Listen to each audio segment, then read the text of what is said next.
என்றால் கோபுரம் காட்டும் தெய்வம் உண்டு அங்கே. உள்ளம் என்றால் உயர்ந்து காட்டும் எண்ணம் வேண்டும் இங்கே.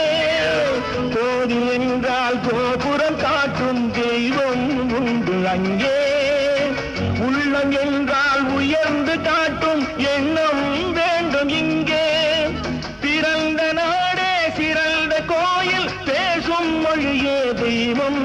இதை மறந்திடாமல் வாழ்ந்து வந்தால் கோபுரமாகும் கொள்கை. நான் உங்கள் வீட்டு பிள்ளை, இது ஊரறிந்த உண்மை. நான் செல்லுகின்ற பாதை